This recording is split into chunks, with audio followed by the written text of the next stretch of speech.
Y entonces, en cuanto a la parábola, la recta que está horizontal o vertical, dependiendo de que si yo estoy con una parábola hacia arriba o hacia los costados, con un foco, estas dos distancias, al ser iguales, me van a generar justamente el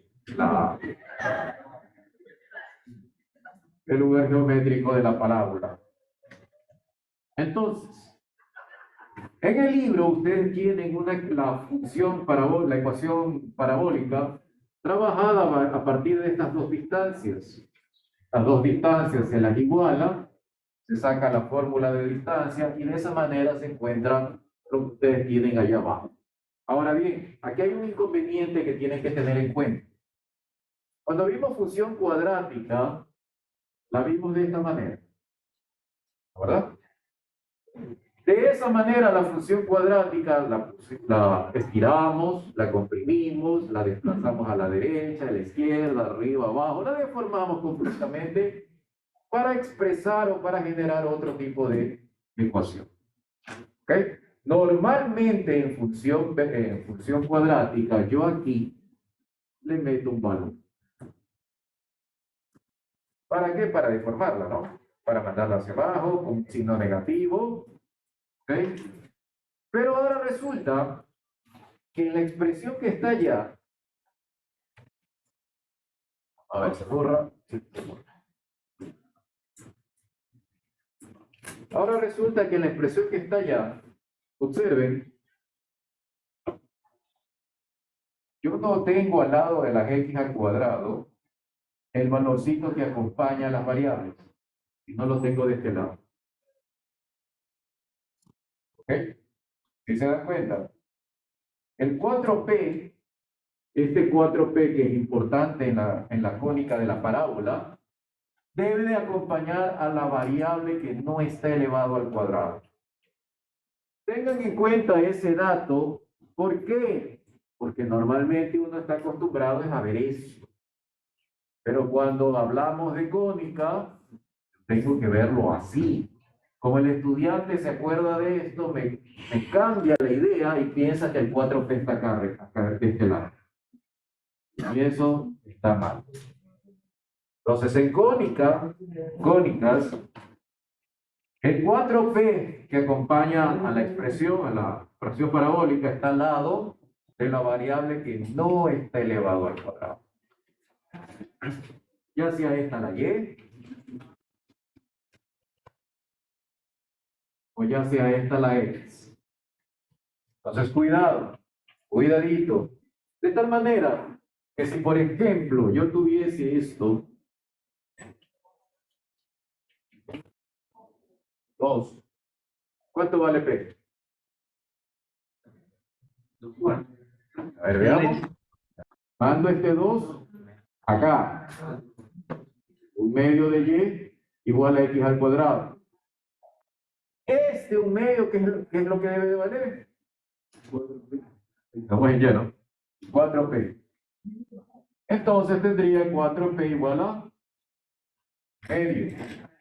Por lo tanto, p vale un octavo. ¿Ya? Ojo, la ubicación es importante. Si ustedes me la cambian y me hubiesen dicho 4p igual a 2, ¿okay? 4p igual a 2, me hubieran contestado p igual a un medio. Y eso es errado. Y como sabemos, ¿cómo piensan ustedes? De seguro esta respuesta de un medio está en el examen. ¿Ah? Piensen que la respuesta es un octavo. ¿Ok? Ojo con la ubicación, tengan cuidado, este es un error común. Sigan nomás. ¿Estamos? Bueno. De la parábola se pueden ver algunas cosas y los elementos de la parábola más importantes son recta directriz. La recta directriz, ¿a qué distancia del vértice debe de estar? A la misma del foco. ¿Y cuánto vale? P. Vale P. Por lo tanto, cuando ustedes vean parábolas inclinadas en cursos superiores, también sirve para esta, así que lo hago así de manera general. La distancia de la recta al foco, ¿cuánto vale? En la recta directriz. ¿Ok? ¿Ok? En la mitad se encuentra aquí el vértice, y ahí está mi parábola. ¿Está claro? Esto como ejemplo de parábolas inclinadas que van a ver a futuro. Obviamente nosotros solamente vamos a ver parábolas ya sea verticales o horizontales. ¿Ya? Característica. Aparte de la recta directriz, obviamente lo que suele pedir es el vértice. El vértice ya sabemos dónde está. ¿Ok? El vértice se encuentra justamente en las coordenadas h, k. ¿Dónde es h y dónde es k? Lo que le dé la expresión completado cuadrado, la de arriba. Es decir, si yo tengo x menos h al cuadrado igual a 4py menos k, estos valores de aquí son los que me van a permitir encontrar mi vértice.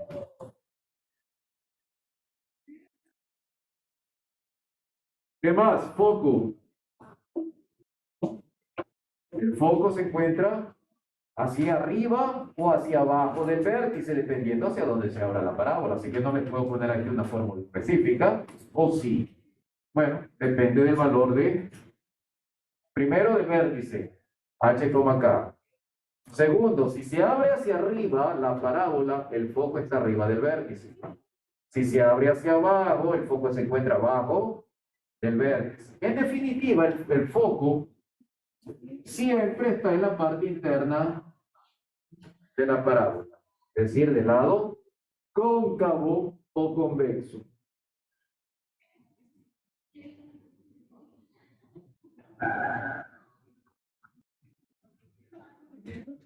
Esto de aquí es la parte cóncava o convexa. Esto ya lo vimos. Convexa, cóncava, convexa, cóncava, convexa. Bueno, espero que revisen geometría, si se acuerdan, geometría plana. ¿Ya? Cuando decíamos que una figura era convexa, cóncava. Bueno, espero que ustedes lo revisen.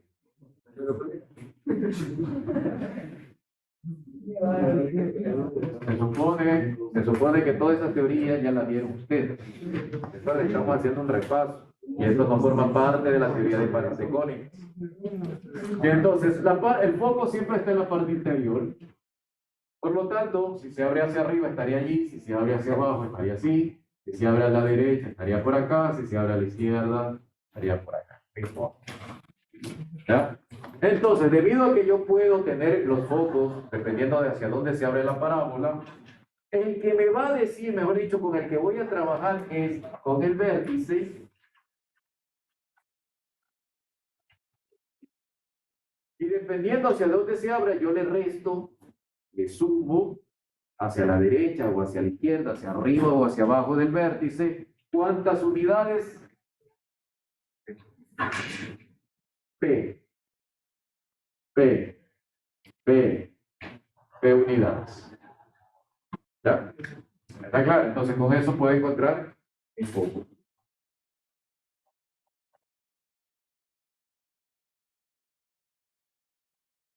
Ok. Ahora, en el libro trabajan la definición de la parábola con esto. PF es igual a la distancia de PAL.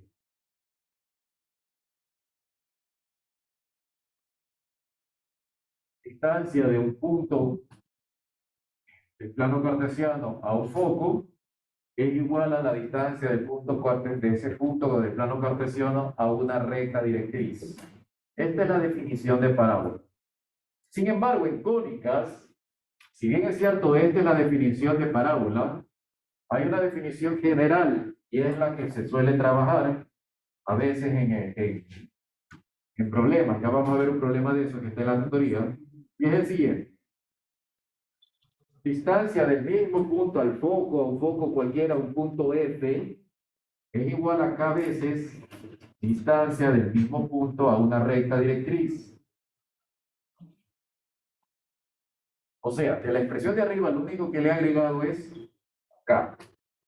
Este valor de K me dice qué cónica estoy haciendo. Si K es 1, si K vale 1, la cónica es una parábola. ¿Ok? Que es lo que estamos viendo en este momento.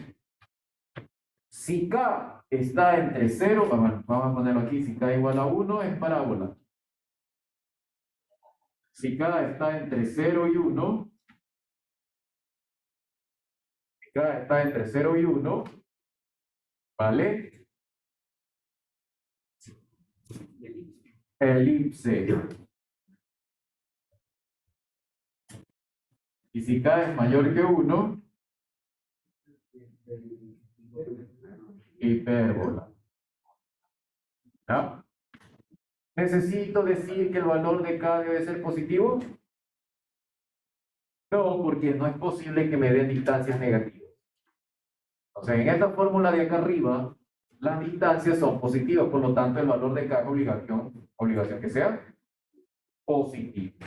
Entonces, K igual a 1 parábola. Vamos a ver más adelante la elipse y la hipérbola.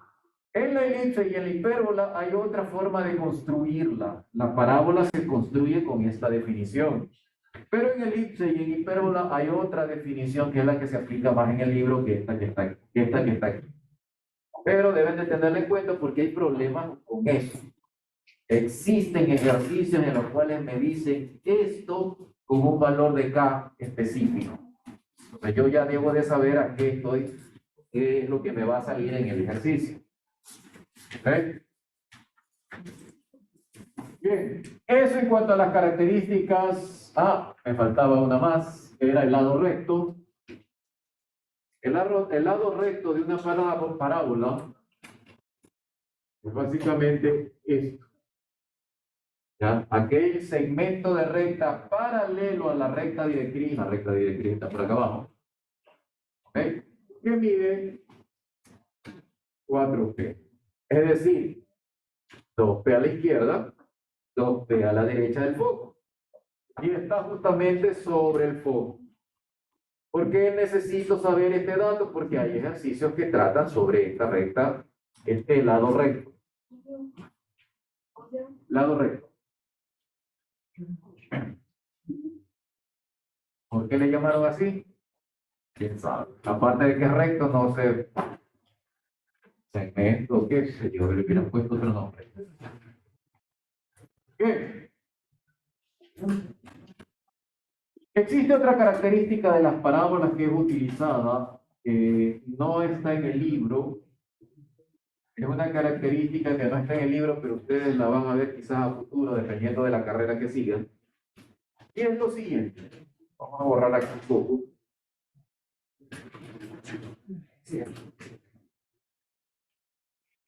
Si yo tengo una parábola, bueno, aquí estoy exagerando, y aquí tengo un punto, vamos a poner acá, punto P de coordenadas X, Y. ¿Ok? Ya vimos cómo sacar rectas tangentes, ¿no? ¿Verdad? Con la derivada. Si yo saco la recta tangente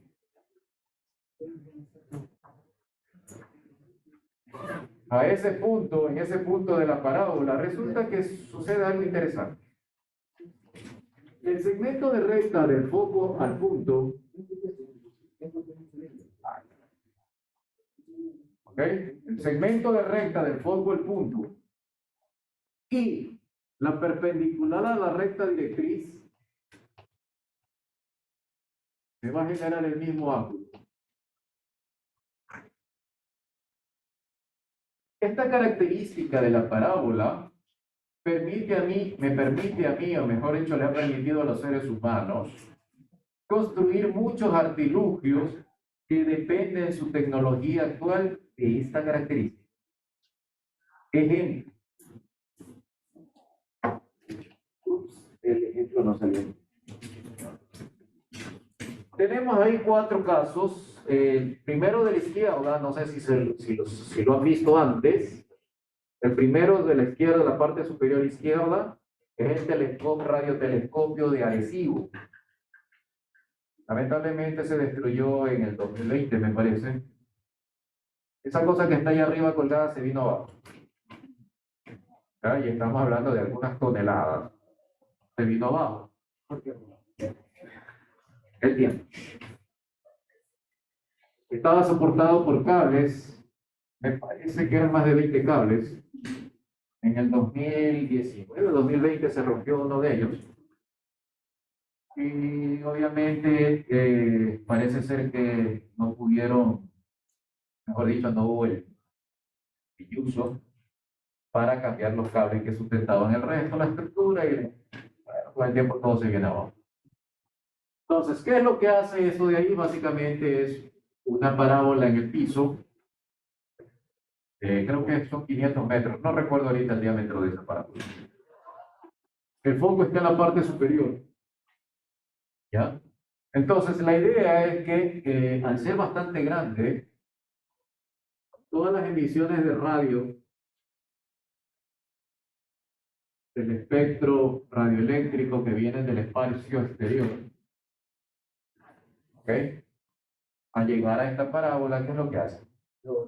Rebotan y se dirigen al foco. A esa cosita que está allá arriba en la foto, ahí estaba el foco ubicado. Entonces, la estructura, ustedes me dirán, pero solamente puedo ver lo que está arriba, tengo que esperar a que la Tierra rote para poder ver el resto. Bueno, por eso es que este foquito que está aquí tiene una estructura movible. ¿Ya? De tal manera de que otras cosas que vienen por otros sentidos y rebotan, bueno, esa estructura, esas características no las vamos a visualizar. Por eso es que en la parte superior tiene un domo movible. De tal manera que, aunque la Tierra se está moviendo, yo puedo visualizar por ese radiotelescopio otras partes del cielo. Lo que yo tengo a la derecha es lo que ustedes pueden encontrar comúnmente como telescopios. Existen 2 tipos de telescopios. Ahora sí hablando de óptica, que son los telescopios de tipo refractarios y los otros que son de tipo reflectores. ¿Cuáles son los que refractan? Son los que usted tiene la mirilla detrás de los cataleros, los de los piratas. Eso es un telescopio refractario. Pero los reflectores utilizan la característica de la parábola. Entonces, la luz que les llega es rebotada y redirigida al foco, lo que está allá. Y en el foco, ¿qué se suele poner? Se suele poner un espejito. ¿Ya? Con el espejo, todos los rayos que caen al espejo se dirigen hacia un tubo donde usted está la mirilla.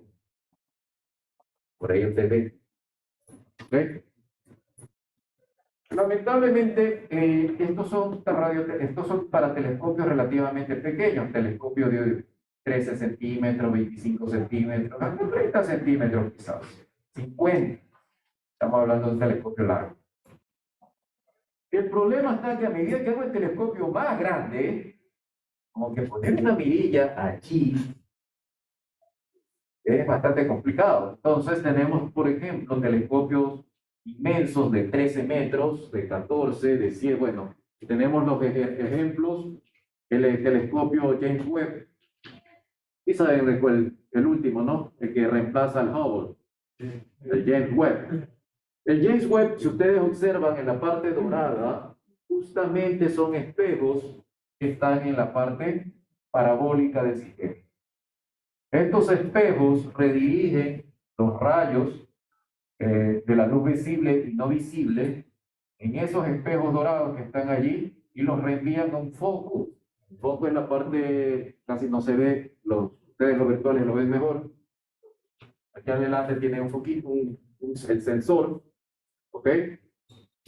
Bueno, no tanto el sensor, ya vamos a ver que aquí yo puedo colocar algo más, porque no necesariamente en el foco voy a tener todos mis instrumentos de medición. A veces los instrumentos de medición están de este lado. Aquí están los instrumentos de medición. Por un huequito. Si se ven en el James Webb, en el centro hay un hueco. ¿Ya? Porque ahí están los instrumentos de medición.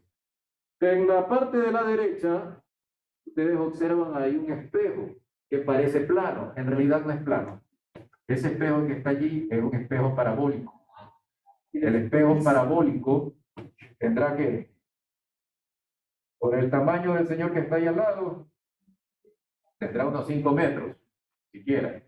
Este tipo de espejo es típico de espejos para telescopios. ¿Okay? Telescopios ópticos. El James Webb, aparte de ser óptico, también tiene, mejor dicho, está más orientado a la medición de electromagnetismo. Ok. Bien. No les voy a decir cuánto cuesta hacer un espejo así grandote como el que está allá, pero es de algunos millones de dólares. Es bastante caro. Y que haya un error de una micra, se viene abajo todo el espejo. Bien, el problema 3. El problema 3, en la tutoría me estaban hablando justamente de parábolas y me dicen que los extremos del lado recto de una parábola son esos puntos, 10n y menos 10n. 10n y menos 10n. ¿Por qué me dicen n? Porque no me quieren dar la ubicación de esos puntos. Me están dando la coordenada x. No me están dando la coordenada y. ¿La necesito? Sí. ¿Por qué? Porque me está pidiendo el foco. Si el vértice de la parábola está en el punto 0,2 y la parábola es cóncava hacia abajo, ya todos esos datos me están indicando cómo va a ser graficada la parábola. Determina el foco de la parábola. Entonces, ¿qué me debo de acordar?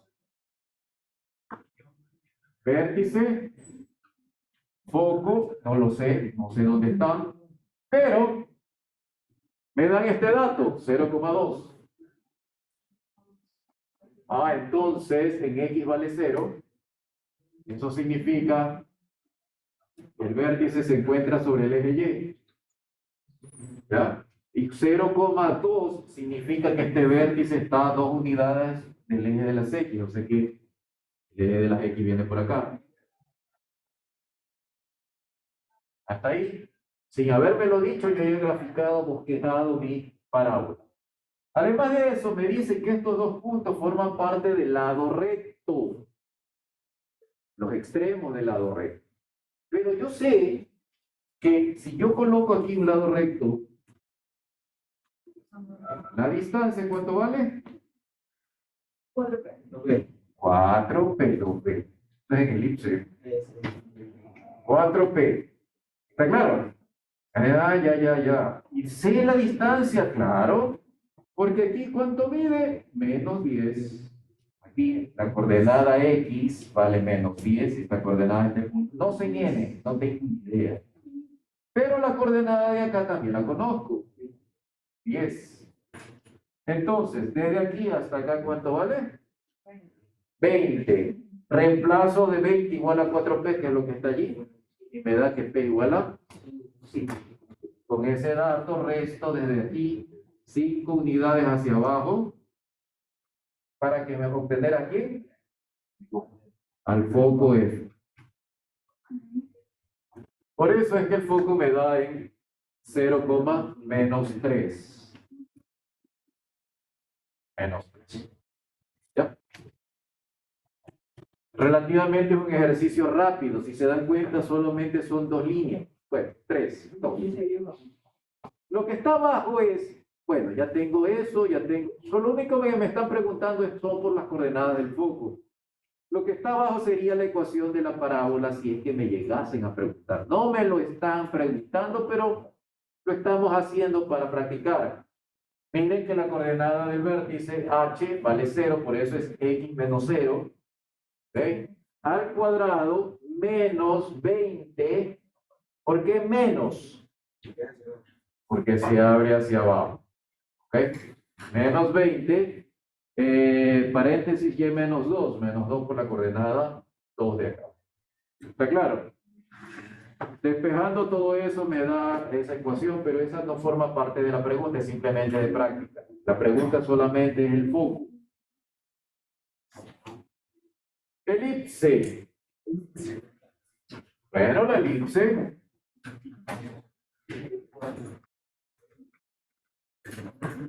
tiene varias características. En el libro de la elipse ustedes la construyen con una característica que me dice lo siguiente: la distancia del punto a un foco más la distancia de un punto a otro foco me da una constante.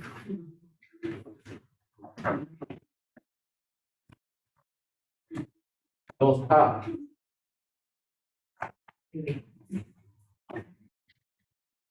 ¿Ok?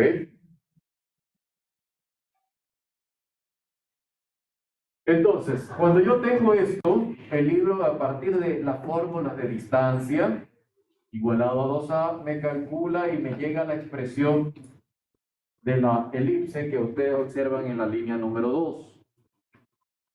La línea número 1 es la ecuación general de la cónica. Ax cuadrado más by cuadrado más de lo que sea, igual a 0. En esta expresión, yo sé que eso es una elipse por estos dos valores. ¿Ok? Cuando el coeficiente que acompaña a x cuadrado y el coeficiente que acompaña a y cuadrado son iguales o no, cuando son iguales, ¿qué pasaba? Posible circunferencia. Posible circunferencia. Entonces, para que sea elipse, A no puede ser igual a B. Primer punto. Es decir, si yo tengo dos valores iguales, olvídense de la elipse. Eso es posible circunferencia. Ok, no tengo los valores iguales. Y A y B tienen que tener el mismo signo. ¿Cómo digo que A y B tengan el mismo signo matemáticamente? A por B mayor que C. De esa manera digo que tienen el mismo signo, porque menos por menos me da más por más me da más. Entonces, esta es la forma matemática de expresar que tienen el mismo signo, no hay palabras. Ok, si cumplen estas dos características, aquí tengo posible elipse.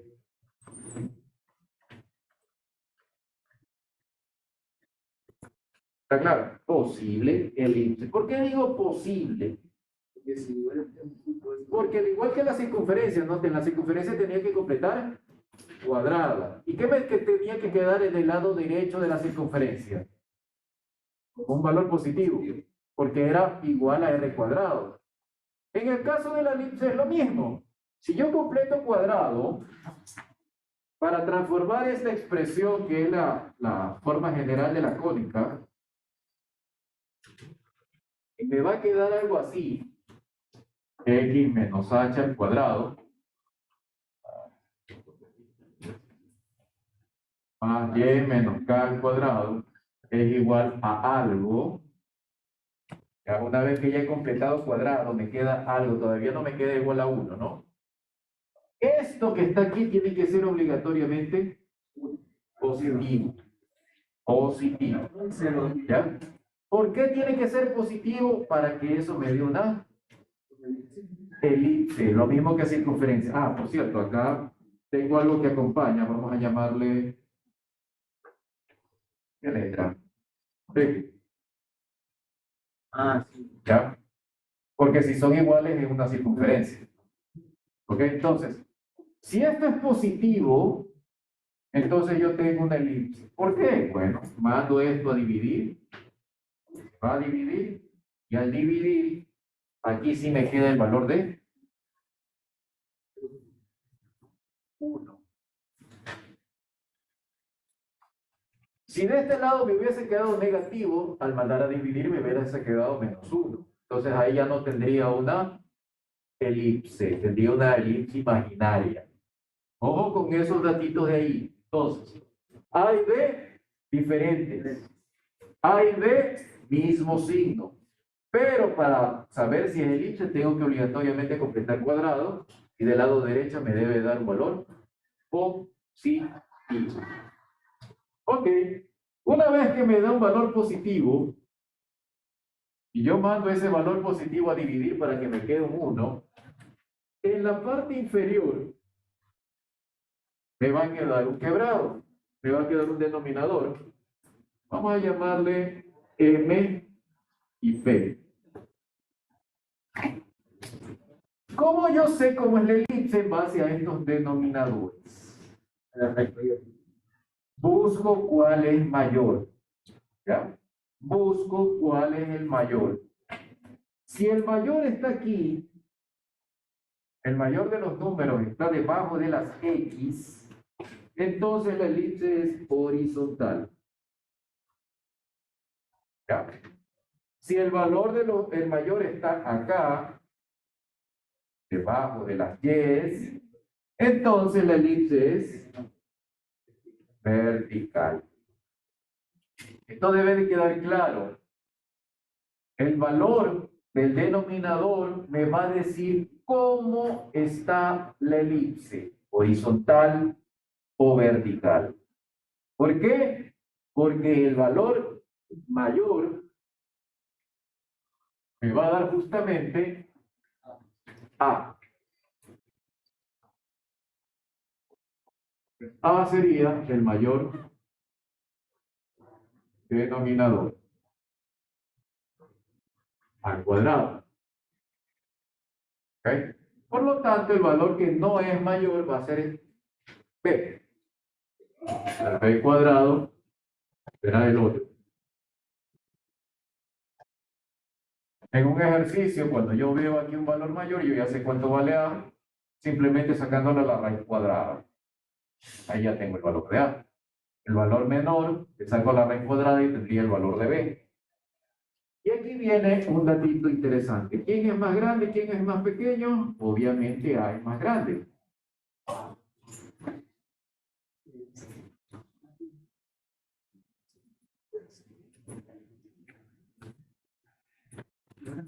Estos dos valores, A y B cuadrado, construyen, mejor dicho, A y B, construyen un rectángulo. Si hay bolones, me avisa y me trae uno. ¿Ah? Vaya, ¿ya cuántas veces han salido tanta gente? Ok. A y B me van a construir un rectángulo que puede ser así, 2B, 2A, para una elipse horizontal, o 2A y 2B para una elipse vertical. Dentro de este rectángulo yo voy a dibujar mi elipse.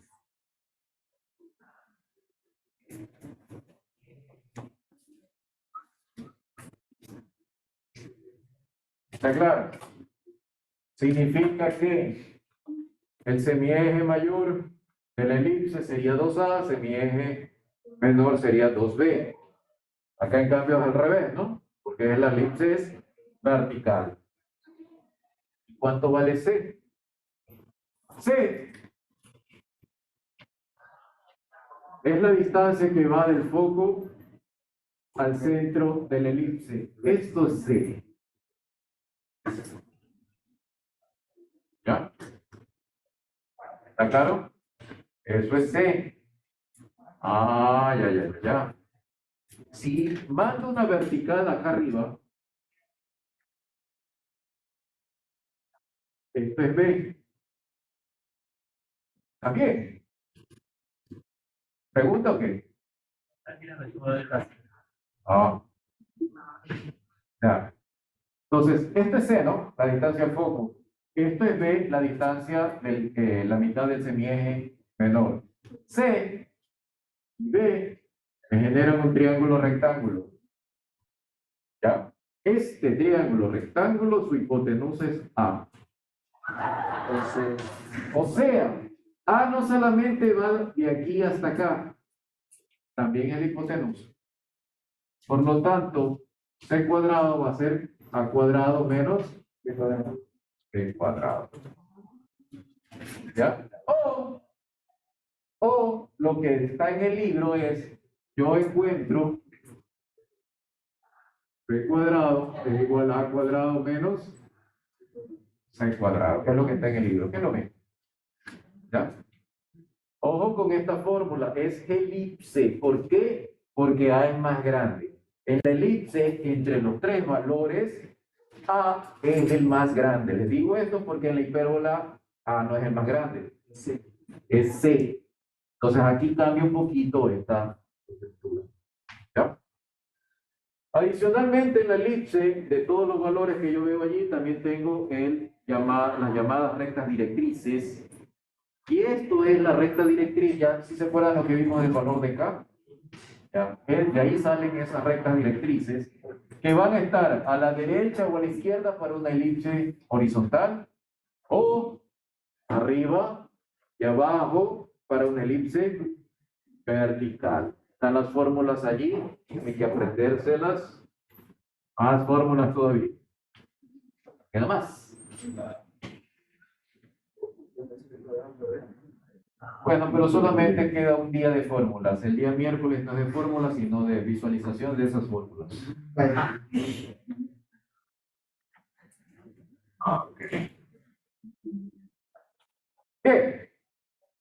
Entonces, ¿está claro eso? Los otros dos parámetros que están allí es la excentricidad y el lado recto.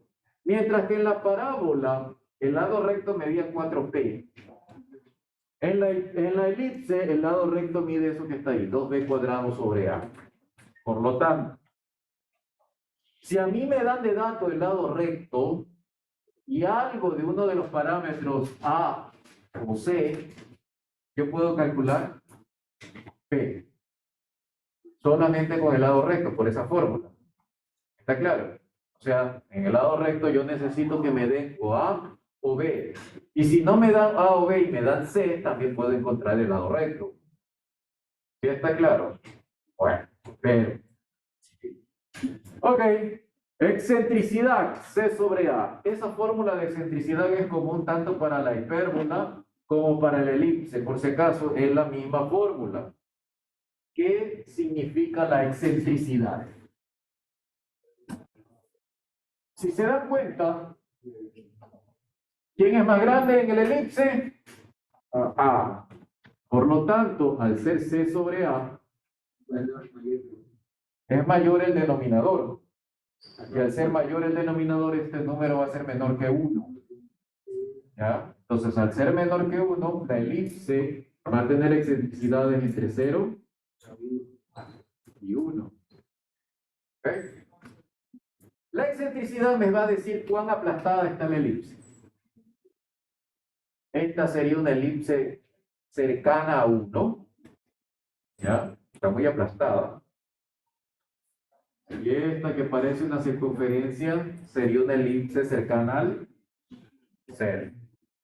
Entonces, mientras más cerca al 0, más se parece aquí a la circunferencia. ¿Significa que la excentricidad igual a 0? ¿Qué significa?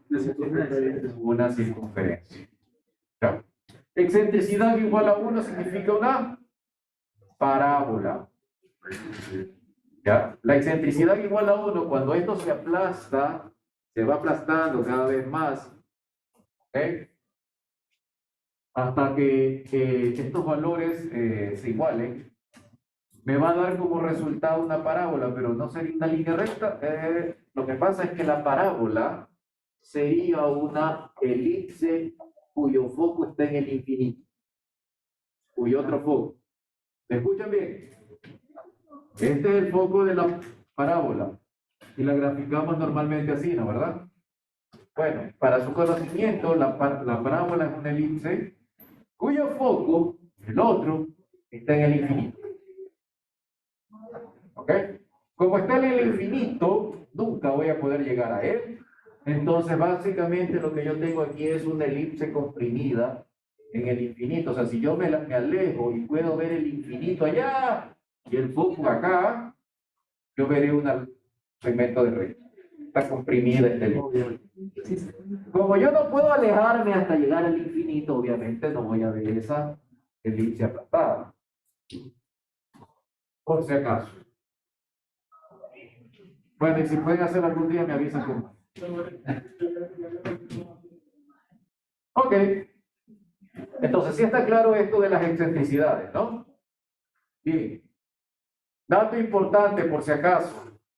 Las excentricidades en las elipses me permiten a mí visualizar también cómo son las órbitas planetarias.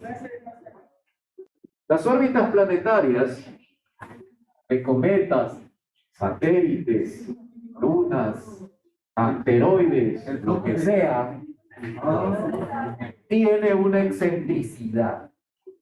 ¿Okay? Entonces, eso significa que el planeta Tierra, la trayectoria del planeta Tierra alrededor del Sol, ya saben ustedes, es una elipse, ¿no?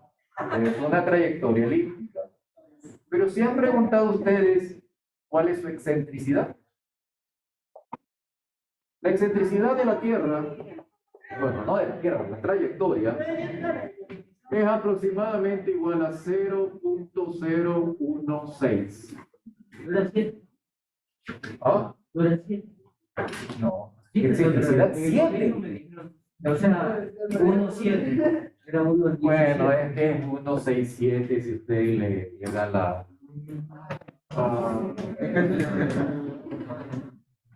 Bueno, un decimal más, un decimal menos. Entonces, ¿qué resulta? La trayectoria de la Tierra está más cerca de una parábola o de una circunferencia. Una circunferencia. Entonces, por favor, no sé si a ustedes les llegó un meme o una noticia escandalosa que decía que ahora que entramos en invierno íbamos a estar más lejos del sol y por lo tanto iba a ser más frío y por lo tanto, estupideces y menos. ¿Por qué digo estupideces con mayúscula? Es porque la excentricidad, al ser tan pequeña, es prácticamente una circunferencia. Por lo tanto, que se encuentre la Tierra más alejado, más cerca del Sol, le viene y le va. Recibimos la misma cantidad de radiación solar. Por lo tanto, esos extremistas que a veces dicen que el planeta es plano, debería de, bueno, resetearles el cerebro. Entonces, sí está claro. Ahora, ¿por qué? A veces yo me pregunto, bueno, ¿y por qué son estos extremistas? Porque también en la escuela les suelen enseñar a ustedes.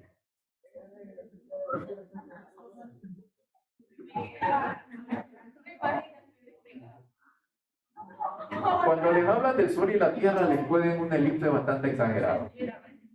¿Por qué? Porque si ustedes les pusiesen la verdadera trayectoria de la Tierra, verían una circunferencia. Entonces, al estudiante al ver, oye, pero esto es una circunferencia, no es una elipse, pero si yo estoy viendo una circunferencia. Entonces, para que el estudiante vea una elipse, ¿qué es lo que se suele hacer? Eso. Manipular la verdad. Se manipula la verdad. Exactamente. Pero solamente por cuestiones científicas. Entonces, debido a eso, la persona que aprendió esto ve, oye, pero de aquí a acá hay una buena distancia y de aquí a acá estamos más cerca, de aquí a acá nos calcinamos, ya nos congelamos. Eso es porque de esa manera se visualiza para que ustedes vean una elipse. Pero realmente lo que ustedes verían, si se ponen en la parte superior del sistema solar, pudiesen ver la trayectoria del planeta, verían casi una circunferencia.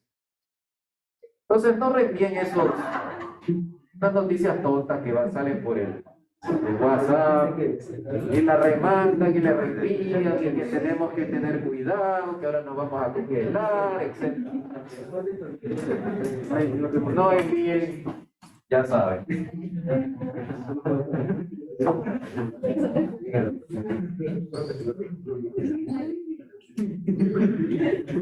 Ok, bueno.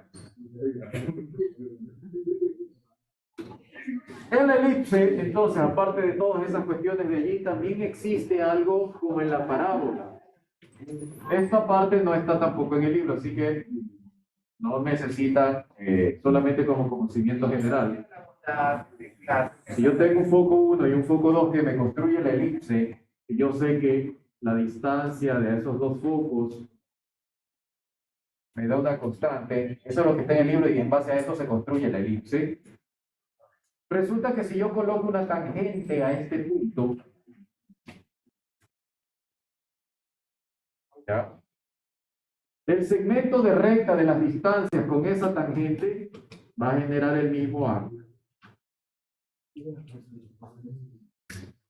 Debido a esto, existe esta característica de reverberación acústica si es que yo construyo un domo elipsoide, de tipo elipsoide, es bien difícil, pero se puede. ¿Ok? Si yo construyo un domo que mi cúpula es como las conchas acústicas de los conciertos y cosas por el estilo, bueno, asumamos una elipse, un elipsoide, y yo me paro en un foco y otra persona se para en el otro foco. Si yo hablo a esa persona va a escuchar mi voz dos veces. La primera es la que escucha directamente. Y la segunda, retrasada un poco con el reflejo sobre la cúpula elipsoide. ¿Ok? De esa manera, obviamente, si la elipsoide es pequeña, no voy a escuchar mucho la diferencia porque la velocidad del sonido es bastante rápida. Pero a medida que crece, usted va a encontrar la diferencia. En el foco, usted va a escuchar una reverberación. ¿Ok? ¿Por qué? Porque está llegando la información dos veces. Debido a eso, cuando se construyen las conchas acústicas, se trata de que las conchas acústicas no sean elipses. ¿Por qué?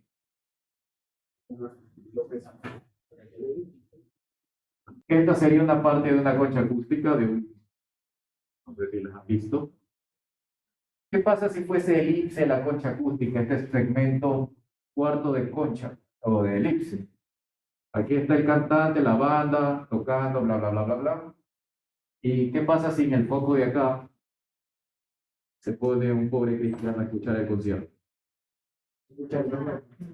No, no escucha nada. Escucha, pero escucha como que una reverberación que le viene, primero, de la propia orquesta y segundo, de la concha. Le está repitiendo en dos maneras la expresión, el sonido. Entonces, hay que evitar esto cuando se trabaja con conchas acústicas. Bueno, hay otra, bueno, la concha no se trabaja con elipses, se trabaja con otro tipo de estructuras.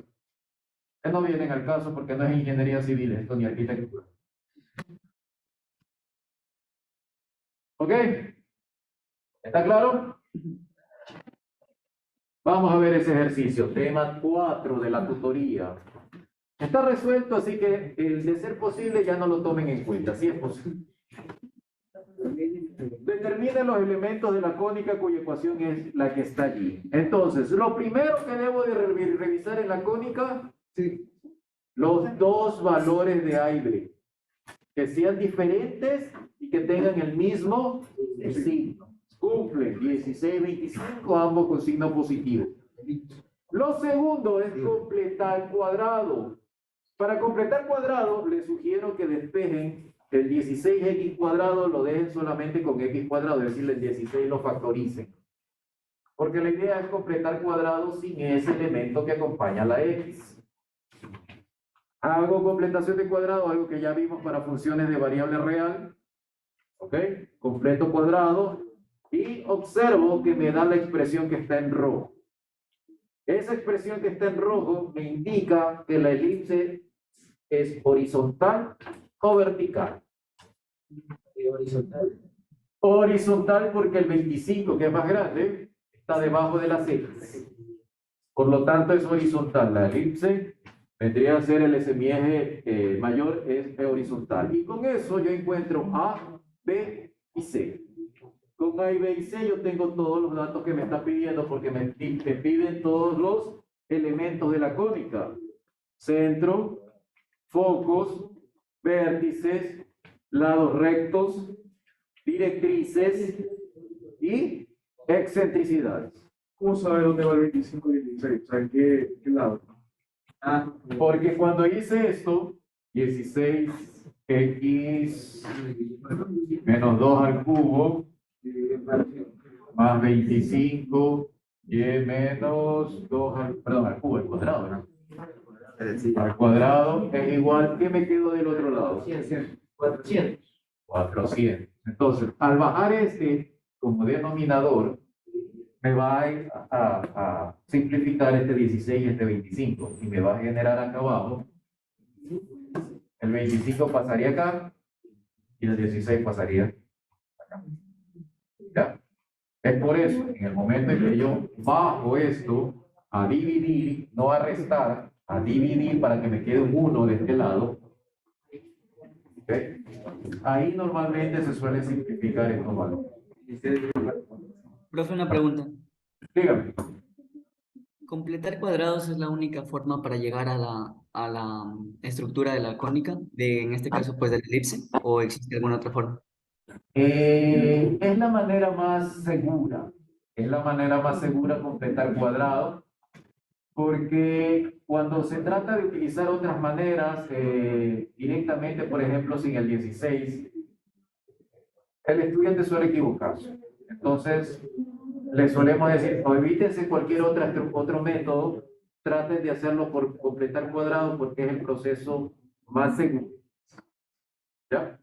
Más seguro en el sentido de que yo puedo, desde el x cuadrado menos 4x, yo ya sé cuánto tengo que acompañarle. ¿Cuánto es? El valor de 4 dividido para 2 y elevado al cuadrado. ¿Ok? Si utilizo el 16 en cambio sin factorizar, si el 16 no lo factorizo y lo dejo aquí adentro, es un poquito más difícil visualizar qué es lo que debo de acompañar. Al valor 16 más menos 64x. ¿Cuánto debo de poner aquí? Más difícil de visualizar. ¿Está claro? Entonces, por eso siempre se factoriza este valor, así sea que le quede un quebrado. ¿Ya?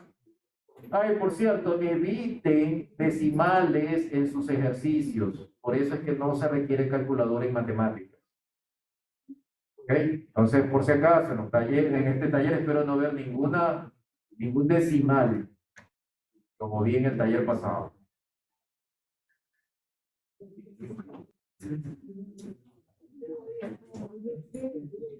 Bueno, espero que no estén ahí un decimal, ¿no? No. Bueno. Ok. ¿Preguntas a este respecto? No. Bueno, continuamos entonces con esto de las elipses. Este ejercicio es relativamente fácil, solamente es 3 más 2, 3 más 9 igual a 12. Ese es todo el ejercicio. Pero para llegar al 3 más 9 igual a 12, yo tengo que entenderlo. Para entenderlo, yo tengo que leer bien lo que me dice el enunciado. El enunciado me está diciendo que hay una recta que es y igual a 7. Esa recta va a interactuar con elementos de una cónica. Entonces yo tengo mi recta y igual a 7. Por lo tanto, en el plano cartesiano, obviamente la recta cruza por y igual a 7, en el plano cartesiano. Me está preguntando la suma de las distancias desde esta recta a los lados rectos de una elipse. Entonces, Yo sé que la elipse tiene dos focos. Yo sé que cada foco tenga un lado recto. Por lo tanto, aquí la pregunta es, esta distancia de aquí a esa recta, ¿cuánto es? Sumo las dos distancias y ese sería el resultado. Como ya me dan los focos, me dicen el primer foco está en 2, 4. Es decir, si esto es Y, 7, 6, 5, 4, 3, 2, 1.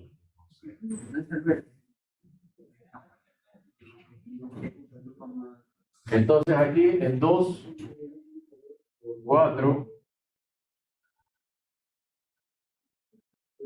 estaría mi primer foco. Por lo tanto, el siguiente foco me va a dar si la elipse es vertical o horizontal.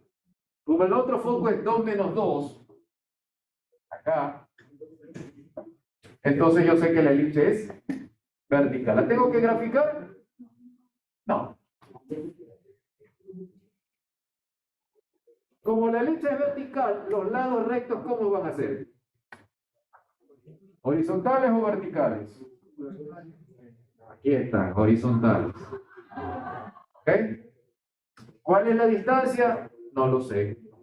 ¿Qué tamaño son? No lo sé. ¿Me interesa? No me interesa. ¿Por qué? Porque me están preguntando cuál es la suma de esto, esta distancia, más la distancia de acá. ¿Necesito saber cómo es la elipse? No. Entonces, al visualizar eso, lo único que tengo que hacer es sumar 3 más 9. Y ya está el ejercicio hecho. Más corto que eso, no pide. Ya, más pequeño que ese ejercicio no hay, 3 más 9. Ya el único error es que no supieran sumar 3 más 9. ¿Ok? ¿Inquietudes? Maestro, ¿ejercicios así van a tomar en el examen o los van a hacer que pensemos más?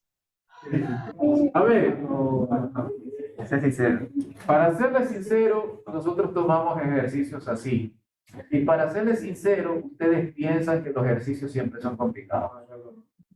Por lo tanto, a veces se centran tanto en resolver un ejercicio tan sencillo que se dan 5 minutos y dicen, no puede ser que la suma sea 3 más 9 igual a 12, tiene que haber algo. Dale, dale, dale, y pierde el tiempo. Entonces, por favor, bórrense de la cabeza eso de que el mito de que los exámenes son bien complicados en la escuela. Realmente, miren, que el ejercicio anterior, el ejercicio anterior es solo palabrería. Y la resolución es solamente una línea. ¿Ya? Y en esa palabrería parecería que las cosas se complican bastante. Pero si yo sé el concepto, yo sencillamente resuelvo simplemente con una línea en base a lo que conozco de la elipse, hipérbola y parábola. ¿Está claro?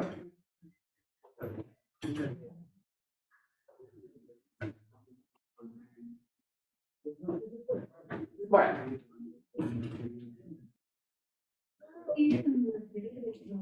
Vamos con la hipérbola. Entonces, la hipérbola, está la animación ahí, 0 puntos. ¿Por qué esta animación? Porque básicamente es el conjunto de puntos cuya diferencia de distancias, la diferencia de distancias me da siempre una constante y me da igual a 2a. Esa es la fórmula de una hipérbola. Distancia de un punto P al foco menos la distancia del punto P al otro foco en valor absoluto. ¿Por qué valor absoluto? Porque no sé cuál es las dos distancias más grandes, ¿no? Es igual a 2a. En base a eso, el libro genera una serie de pasos para llegar a la fórmula que está ahí abajo. X menos h al cuadrado sobre a cuadrado menos y menos k al cuadrado sobre cuadrado, bla, bla, bla, bla. En la ecuación general, x más B, y cuadrado más D y el resto.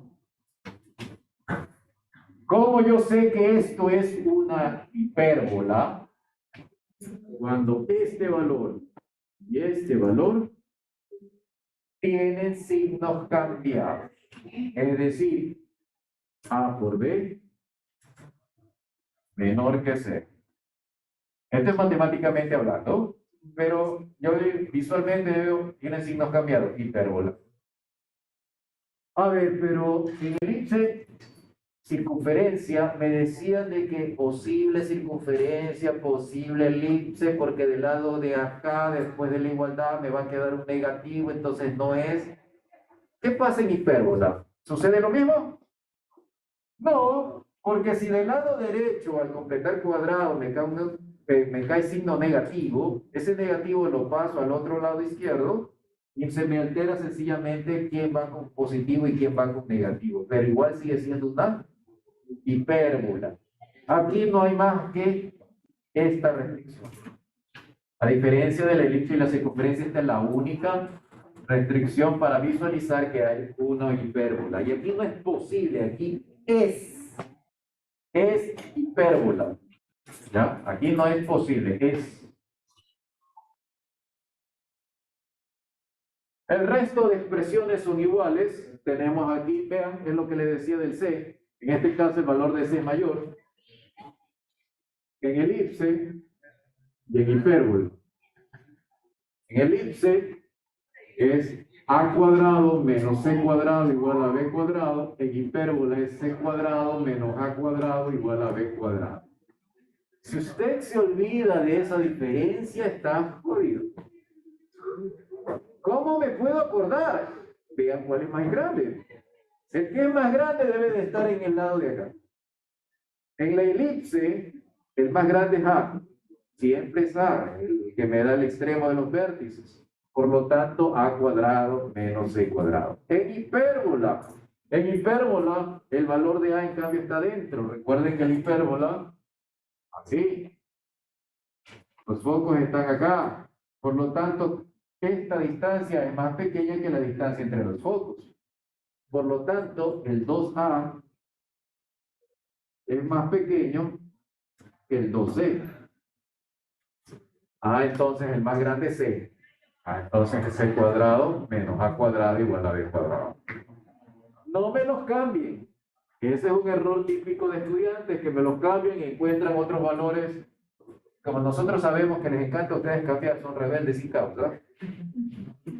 Entonces le vamos a poner respuestas que se asemejen a ese posible cambio que ustedes ahí vayan a hacer.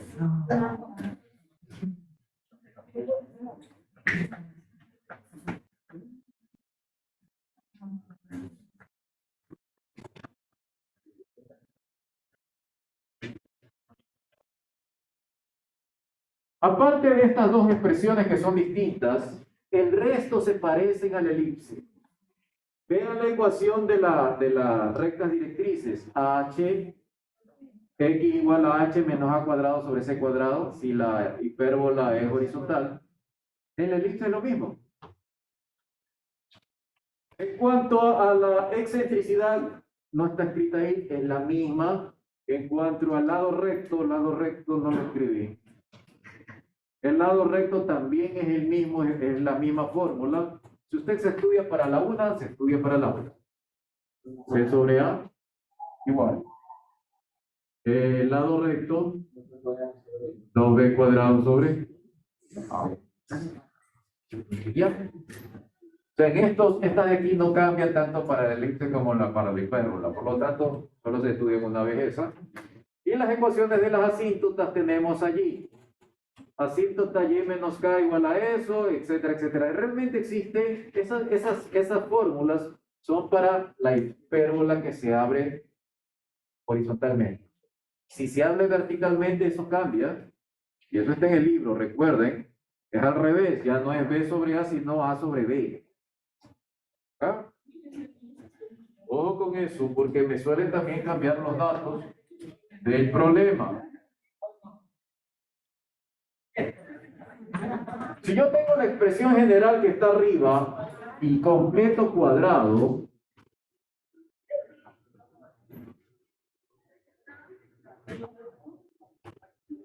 obviamente entre estas dos, pues tengo dividido para un valor m y un valor p. Entre las dos, obligatoriamente hay un negativo aquí en medio. ¿Ya? ¿Cómo yo sé si la hipérbola se abre horizontalmente o verticalmente? Esa no se abre horizontalmente. Yo sé que se abre horizontalmente si el valor positivo está con las X. ¿Ya? No el negativo, el positivo. Esto entonces estamos hablando de una hipérbola que se abre horizontalmente. Si el valor positivo, en cambio, está con las Y, entonces la hipérbola se abre verticalmente. Estaríamos hablando de una hipérbola así. ¿Está claro?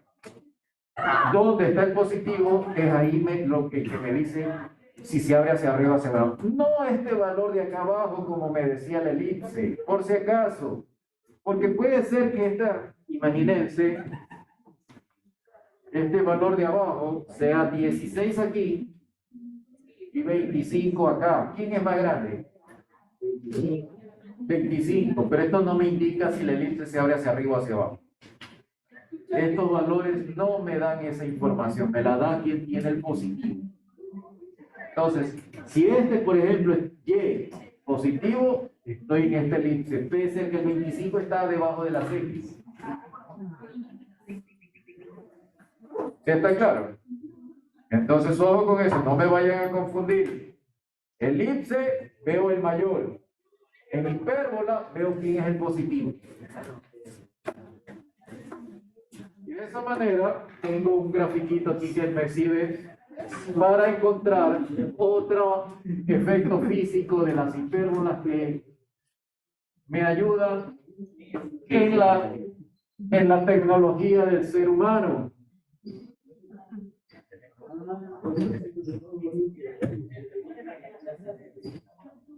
Resulta lo siguiente, en una elipse, en una hipérbola, existe una característica como existía en la parábola, como existía en la elipse, y es que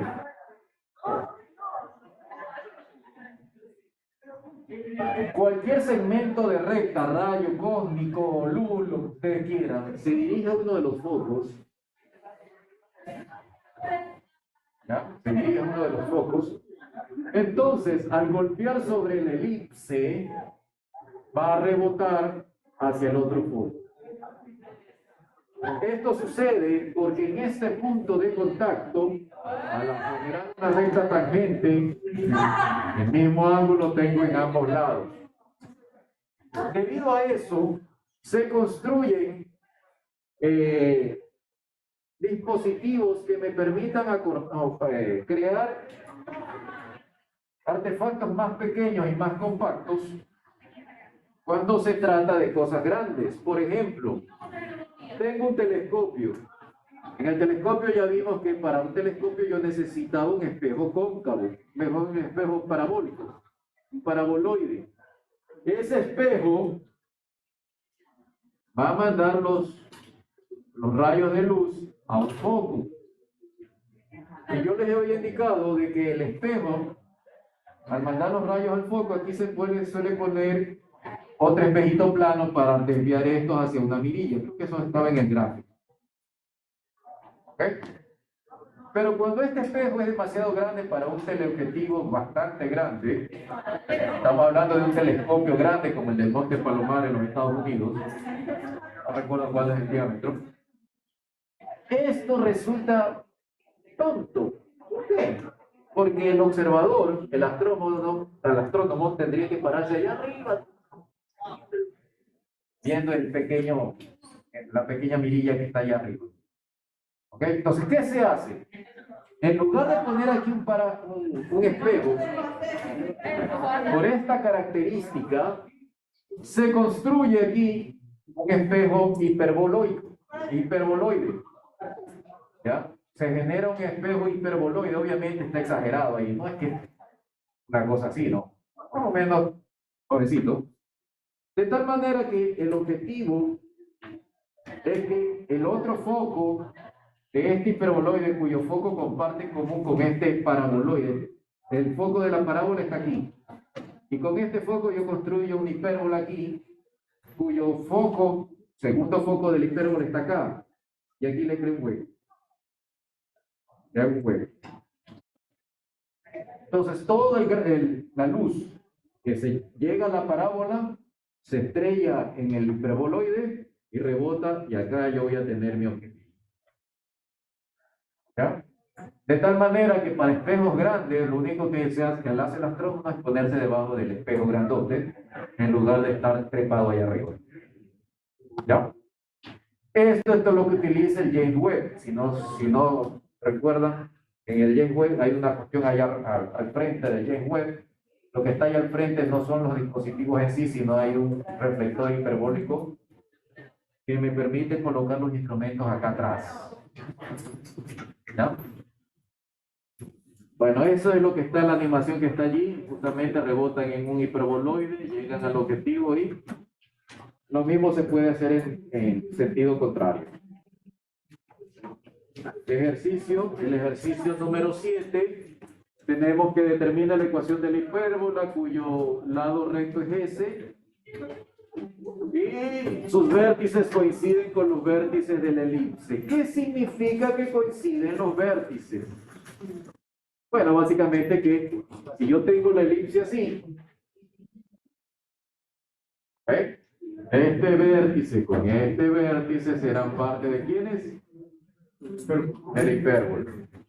Por lo tanto, si encuentro lo que está en la elipse, encuentro la hipérbola. Así que la primera parte que está allí es completar cuadrado de la elipse para encontrar los datos de la elipse. Y de los datos de la elipse, yo necesito no cualquier dato.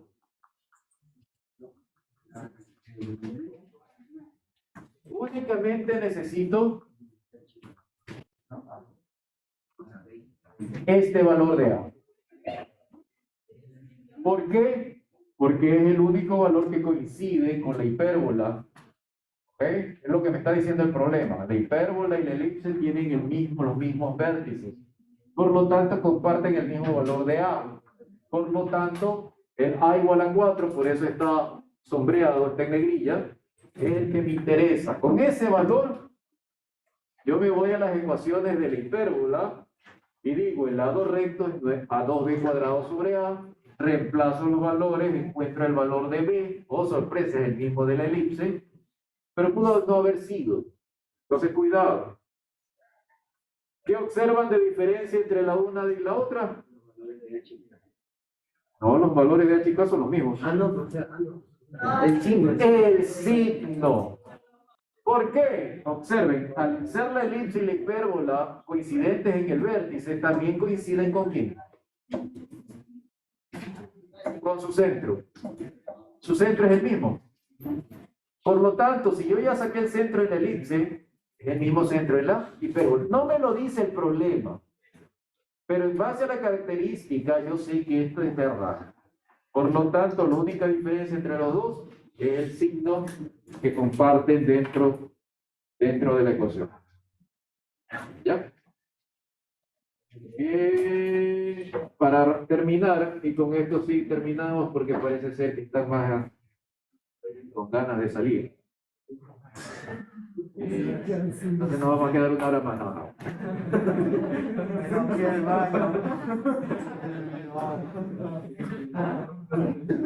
Ok, con esto terminamos. ¿Por qué terminamos con esto? Porque es hasta esto donde yo les quería indicar, este tipo de ejercicios sí se toman. Este tipo de ejercicios que sí se toman, observen cuál es la diferencia. Me están dando, determina la ecuación de un lugar geométrico en los cuales el punto P, su distancia a un foco es 3 veces la distancia a una recta. Cuando ustedes observen eso, lo que les estoy diciendo en esta ecuación, P, F es igual a K veces de PL. ¿Ya? ¿Cuánto vale acá? 3. Por lo tanto, es un hipérbola. ¿Ya? Es un hipérbola. Entonces es importantísimo esa partecita de allí. Este ejercicio es orientado a eso.